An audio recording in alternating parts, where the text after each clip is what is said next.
Accountability is used often as a negative term, and I would like to change that narrative a bit, right? Like, accountability is not to like get you, gotcha, point at you and tell you what you did wrong. It is to do exactly what you described. That didn't work very well. Okay, how can I help so it can work differently, better, or that we can do it at scale? Or what do we need to change in our system, our policies, our funding models, et cetera, for that to actually happen? Right now, accountability has been used to shame. And if we don't get past that, we're going to keep perpetuating the same silos of working in collaboration and across sectors in order for us to achieve that. Which I want to ask you, Jennifer, when we talk about cross sector alignment, I mean, boy, you know this more than anyone in this room. It is challenging. But what is it about working across systems, across sectors, that we can actually see the right type of change happen for the students we're trying to serve? Yeah, well, I mean, I think Angela just explained it. It is when really the adults in the room hold shared accountability, but differentiated responsibility for getting to better, more equitable outcomes for every child.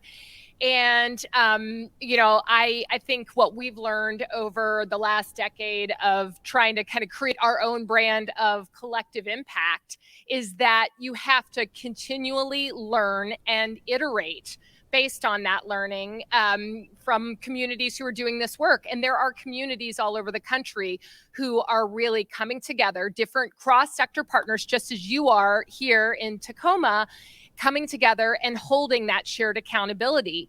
When that, you have to recognize, I'm sure you do, that the system, when you try to transform it, it's always going to try and adjust.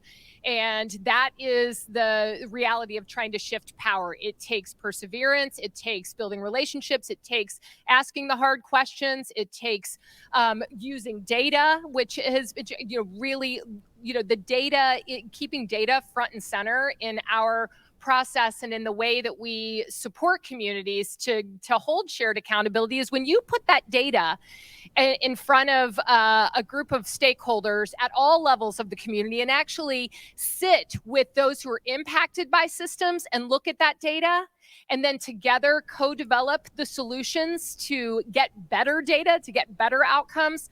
That is when you truly have shared accountability. And we have to recognize that people don't want to give up power. People are it's really challenging work to do what you all are doing. But at StriveTogether, we have, I don't want to share another framework because I know, this, but I think it's a roadmap for adults who are in positions of power and influence as systems leaders to really take a hard look at the systems that we're responsible for designing and the outcomes that they're getting, and then think about there has to be another way. And so at StriveTogether, as I mentioned, we're really working to transform systems, and so gathering cross-sector partners to look at policies that are getting inequitable outcomes and look at transforming those policies, look at changing practices so that more children and families have access to high quality early childcare, and high quality early childhood education and high quality education opportunities, shifting resources in the community and ensuring that those who are most impacted by systems get to decide where some of those resources are placed in communities.